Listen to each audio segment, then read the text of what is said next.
ดิอ๋อถือลายโตจะได้พี่น้องนี่ประมาณแล้วบาทเดียว3 ตัวอ๋อพุ่นได้ปรากฏพี่น้องนี่หลายโลเติบแล้วนี่โอ้เลยที่นี่ดิปรากฏโอ้ตุ๊บอันนี้นำลงเลยนะโอ้นี่3 ตัวนี่มันจะตุ๊บนี่ทั้งปลาข้อทั้ง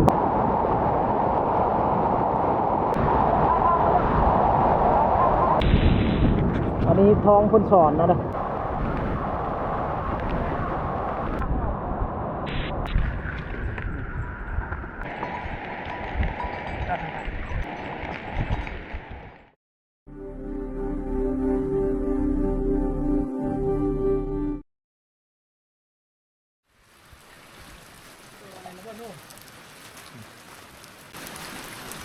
ป่าเลยพี่น้องป่าได้เมื่อคืนพี่น้องอ้าว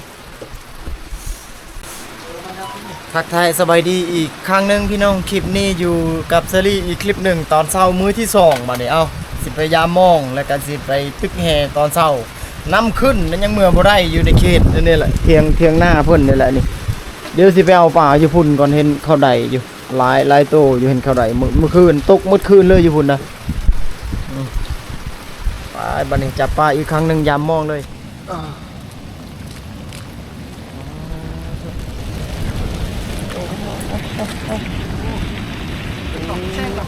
นี่ปลากำลังขึ้นนะพี่น้องนะ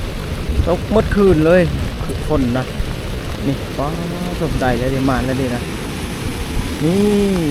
น้ำลายได้ลำน้ำล้นลายเลยพี่น้องความไปทางพุ่นบ่ได้เราสิพยายามมองทางพุ่นเราความไปบ่ได้ก็ตึกสะดุ้งนะครับไรน่าจะได้ปลาอยู่ทางนั้นอ๋อปลากำลังขึ้นนะพี่น้องนี่ดิถึกเลยตัวหนึ่ง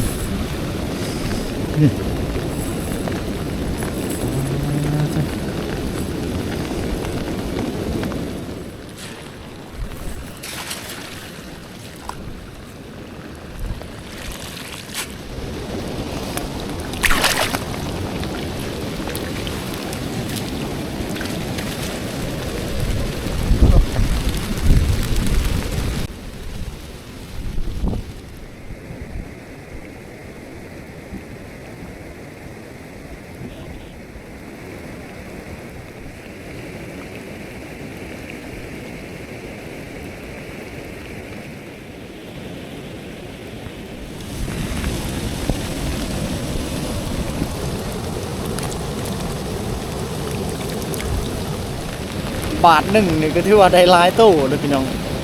ปลาในค่อนข้างหลายนะบางตัวก็ขึ้นไปบางตัวก็ลงไปวุ่นเวียนอยู่แถวนี้แหละอันนี้ยังบ่หอดชั่วโมงนะน่าจะ10 นาทีนี่แหละ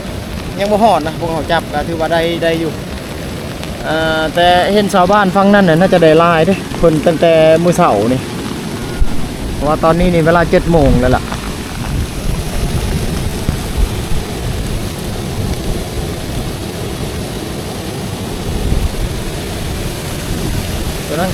ตอนนั้นก็ถึกเลยนะเนี่ยจะรีกันไว้นะมัน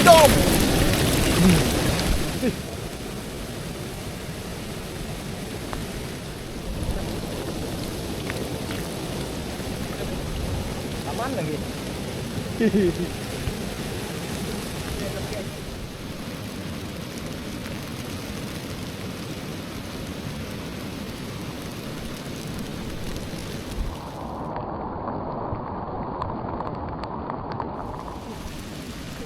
wajibนี่muncul oke kal lah muncul kal pakut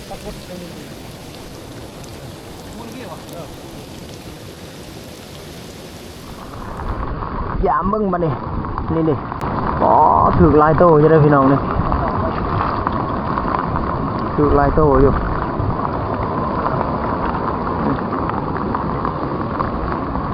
อย่ามึงมาดิปลาบางโตก็ขึ้นบางโตก็ลงมันก็ทึกตัวนี่แหละเบิ้งมันสิทึกจากโตนะพี่น้องอันนี้เป็นแห่นะตันไว้กันไปเลย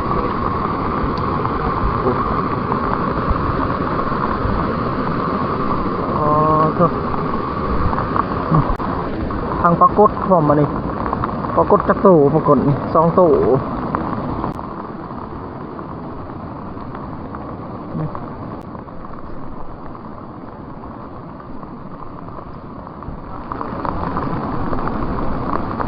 แต่จริงปลาขึ้นแต่เมื่อคืนนั่นแหละพี่น้องแต่ว่าเอายากนะเมื่อคืนนะ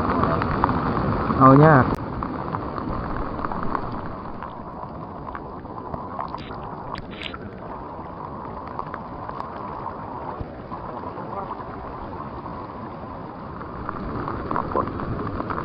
ปรากฏนี่มันจะมีจุดใดจุดหนึ่งนะที่มันขึ้นน่าจะลายกว่านี้เขาบางบอลนะเขาได้ลายตัวปรากฏน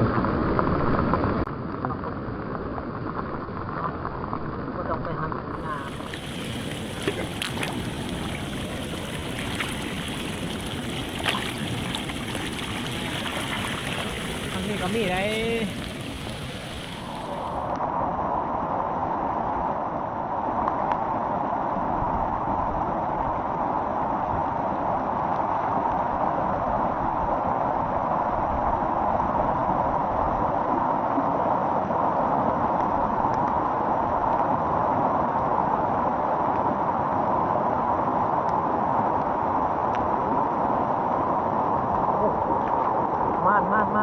มาแล้วโอ้บาทเดียว3 ตู้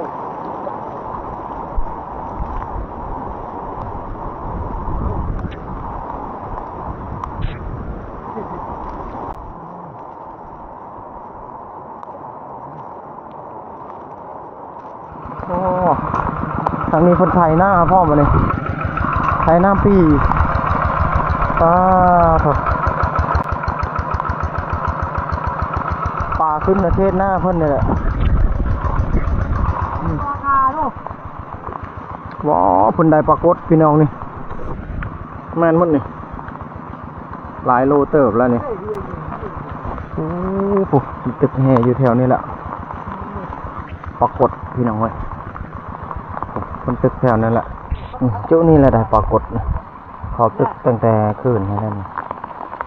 เขาได้ปรากฏเรียบน้องมันอะแต่บ่ช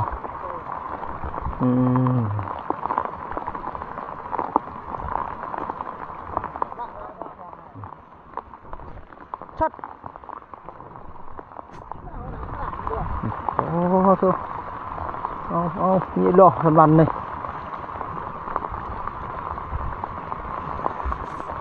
สักตัวเดียวโอ้โหเดี๋ยวตัวเดียวออกหมดเลยนี่ดิปรากฏคนใดพี่น้องนี่โอ้จะลายตู่เลยที่นี่ปรากฏโอ้ตุ๊ปรากฏปลาขาวเพิ่นเอาตัวใหญ่เลยปลาขาวนี่ปรากฏตัวใหญ่ใส่ใหญ่เลยนี่พี่น้องเพิ่นเอาแต่ปรากฏมาส่วนหลายปลาขาวเลยคนบ่ได้ต้องการมันเลยปลาขาวลงมาแล้วนั่นลงมาแล้วทันอยู่บ่บัดนี้โอ้โหเด้อไม่ได้คนได้ปรากฏเลยปรากฏตัวนี้โอ้ยสอนนะเลยเนี่ยเอาม่านเลยสลีกับม่านดึกนี่ม่านตัวหนึ่งป่านั่นปลาขาวน้อยนี่มันขึ้นมานะปรากฏนี่บางตัวก็ลงมาถ่ายอย่างนี้แหละอายเพิ่นก็ตึกนั่นแหละนะ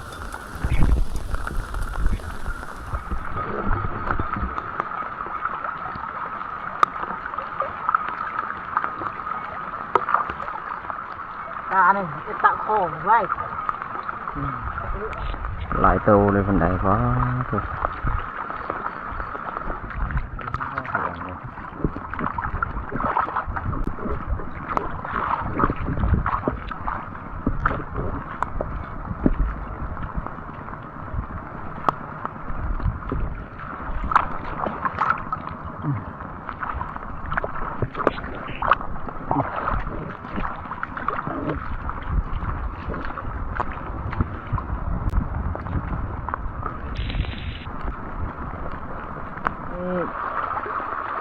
ทองเขาไปไล่ปลาอยู่ไหนนะเห็นปลาขึ้นมาอยู่บนนี้ลายตัวนะพี่น้องสลีเอาแห่มาตั้นไว้ในเหยียบไว้ โอ้ปลาที่ลงมาแล้วก่อน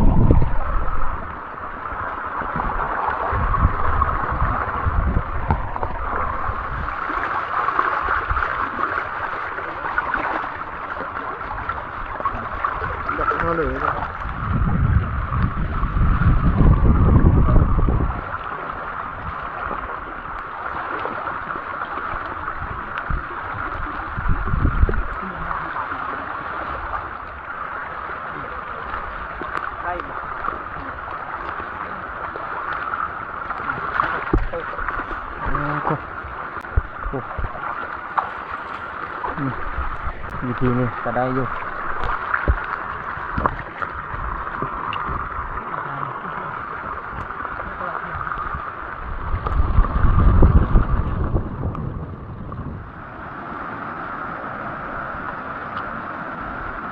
โอ้ตาสลบ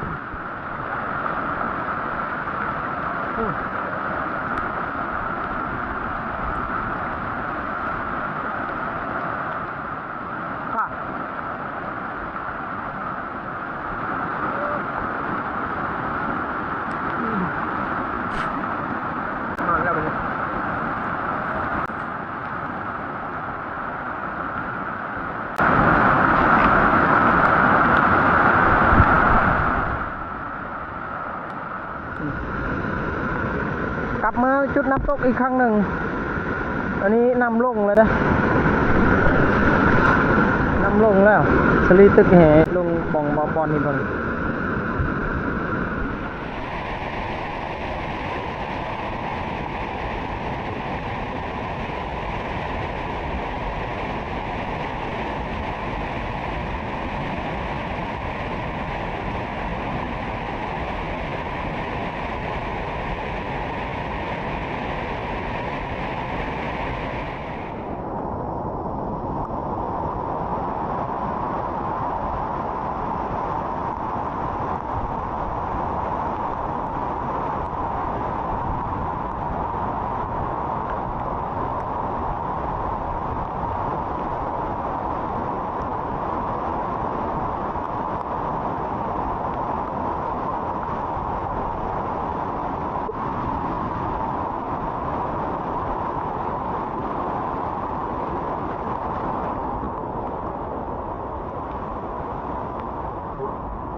ประจักษ์นี่สิเอาในป่าอยู่นี่ร้ายบัดนี้มาอยู่จุดนี้มาส่งแห่เพิ่นนะไปเพียงนาเพิ่นนะคนบ้านอปอกมาลัวนะผู้เล็กเดี๋ยวไปยามมองก่อนพี่น้องนี่มองอยู่ทางนี้ยามมองก่อนเห็นมองอยู่บ่ยันมองไปเลยจมเลยบ่แน่ใจว่ายังอยู่บ่นำขึ้นเลยตอนเมื่อคืนพอดีเจาะเหือฟู่อยู่พุดนำขึ้นหลายเมตรเลยบัดนี้กลับมายามมองพี่น้องยามอีกรอบช่องคือยามตอนเช้าแต่ว่าตอนนี้น่าจะ1 โมง 2 โมงแล้วล่ะนี่โอ้อะไรไก่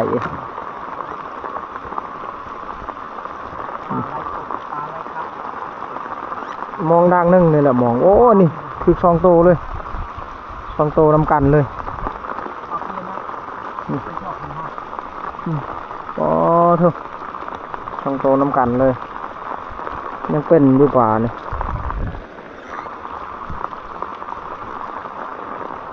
ทึกทั้งป่าทึกทั้งใบไม้ทึกทั้งอีหยังพี่น้องแต่บ่ทึกลายซ้ำเมื่อคืนนะยามเมื่อคืนนี่ทึกลายเลยในคลิป EP ที่ 1ตอนเช้านี่บ่ปานใดนำขึ้นลายดินำขึ้นลายแล้วก็มียังมาถึงมาเกาะมองลายกว่าป่าโมปานใดแหละ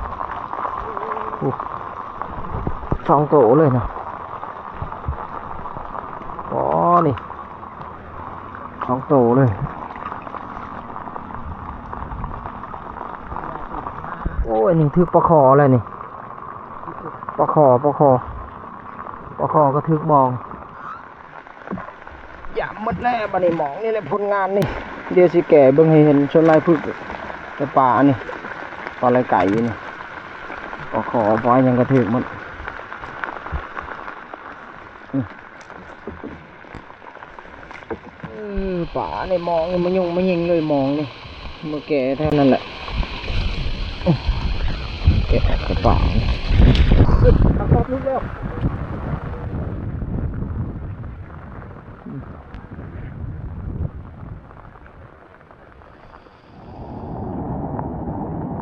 มาฮอดพื้นที่น้ำตกเลยสิแกะออกปลาแต่มองก่อนปิดออกปลาแต่มองก่อนว่าได้จักโตไปน้องมีแต่ปลานี่ถึกนะปลาไหลไก่ของพนชอนเน่านี่3ตัวนี่มีแต่ตัวใหญ่วัดพนชอนเน่าในบ่อน้ำตกอันนี้นี่ทางนี้โอ้พนชอนนี่หุ่นแหละน้ำเริ่มลงเลยดิพวกเขากลับมาในจุดนี้แหละจะรีบปิดออกอันนี้ก่อนผลงานปลาทึกมองพี่น้องนี่ทั้งปลาข้อทั้งปลานั่นนะแต่เก็บไว้ในแง่งในบางส่วนนี่ปลาไหลไก่ตัวนี้นะส่วนลายที่ปลาไหลไก่เนี่ยมองนะเมื่อคืนนะทึกร้ายพี่น้องในคลิปที่1หรือว่า EP ที่1นะอันนี้ยามตอนกลางเว้นนะตอนกลางคืนนะทึกหลายอยู่ตอนเช้านี่บ่ค่อยทึกมีสลามมีใบไม้มาเกาะมาอันนั้นมองลาย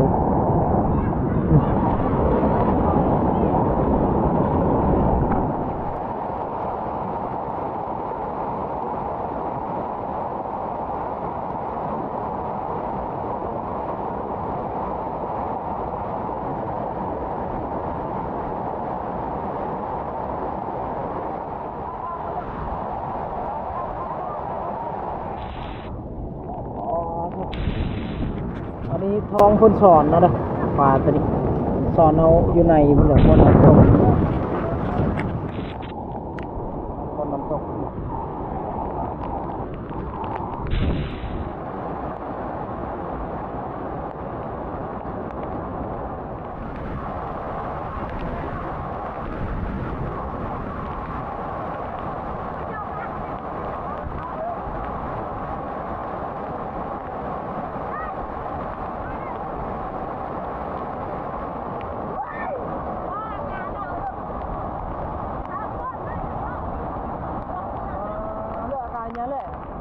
อาการเลยของคนใดป่าเก่งเนาะ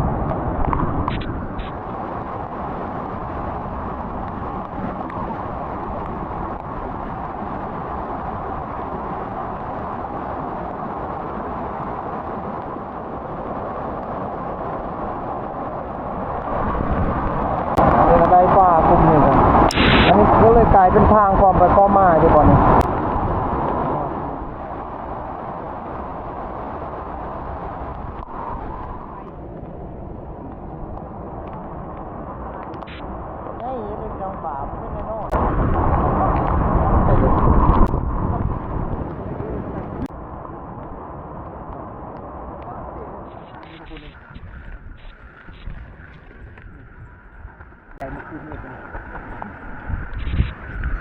มาฮอดเที่ยงแล้วตัวนี้เป็นปลาเมื่อคืนตัวนี้ปลาใดเมื่อเช้านี่ตัวนั้นรวมทางปลาทึกมองแล้วก็จับเมื่อคืนนั่นแหละฮอดเที่ยงฮอดที่พักนอนอยู่ในคืนนี่เมื่อบ่ได้ทางมันตันมาเลยนำขึ้นมันปลาทึกมองเนี่ยปลาจับตรงนี้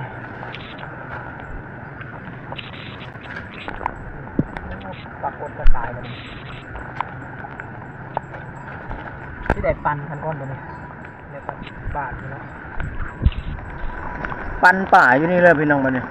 หลายจังจีเมื่อสบายขึ้นไปเท่านั้นสิแบ่งกันอยู่นี่เลยบัดนี้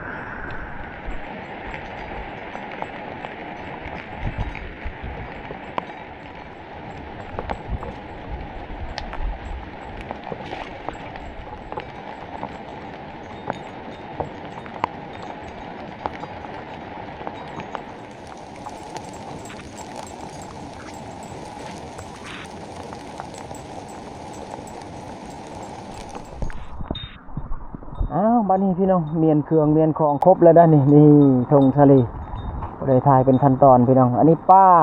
ากระแบ่งกันเป็นชิ้นส่วนนะอันปลาที่ใดมื้อคืนกับใดมื้อเช้ากับแบ่งกันอันนี้ธงเปอูต่างๆทางนั้นรถทองเพิ่นกับเมียนเครื่องของครบเลยพี่น้องบ้านนี้ สีเดินทางแล้วบัดนี้เลยก็คือสีเดินทางกลับหรือว่าเมื่อจากจุดนี้ไปหาบ้านก็หลายกิโลวันน่าจะอยู่ใน10 กว่ากิโลแล้วพี่น้องเส้นทางก็ยากมาเมื่อวานก็ทายเป็นขั้นเป็นตอนในเส้นทางนะการเดินทางเพื่อสิมาฮอดในจุดนี้น่ะจุดที่เอาปลา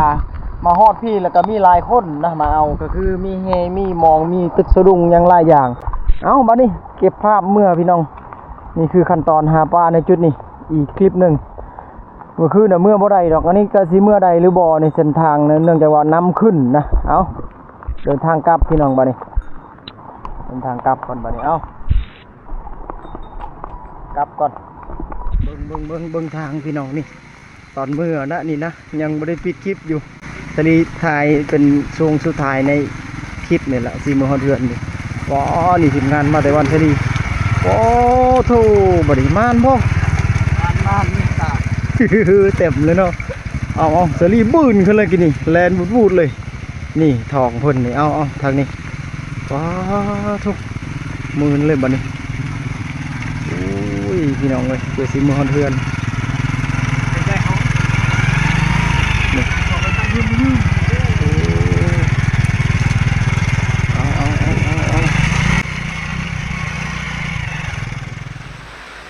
กลับมาฮอดเทือนฮอดบ้านพี่น้องปลาสลีเนี่ยเป็นชิ้นส่วนนะปลาที่ยังดีแต่นี่ปลายังเป็นปลาไหลไก่นี่แหละกลับมาฮอดเฮือนฮอดบ้านพี่น้องนี่ปลาแบ่งกัน2 คนก็คือพี่น้องบ้านนี้กลับมาฮอดเฮือนฮอดบ้านนี่แหละเฮือนสลีฝนตกโอโกผู้เอามาเลยหลังของหลังคานี่อันนี้ดังไฟนี่นำเต็มมาเลยในตารางเฮือนนี่ก็ฝนนี่แห้งนะพี่น้องนะน้ำห้วยนี่โอ้หลายเลยก็คือตกแต่ว่าอันแต่ชื่นตกบยุดเลยนะปลาตัวนี้ปลาได้เมื่อวานตัวนี้อันนี้ได้มื้อเช้านี่ได้เมื่อวานแต่ตัวนี้ปลายังดียังเป็นตัวนี้แล้วมีผักบุ้งมีมองมันยังไม่ยิงเลยมีหอยพร้อมหอยตัวนี้หอยแล้วโซลีสิปล่อยในน้องเลี้ยงปลาเอาประมาณนี้แหละพี่น้องเลยจังอัปเดตต่อเนื่องการเอาปลายังสิมีอยู่เนื่องจากว่าฝนตกบ่หยุดแล้วปลาก็จะมีปลาขึ้นปลาลงต่างๆนะเจอกันใหม่ในโอกาสหน้าบัดนี้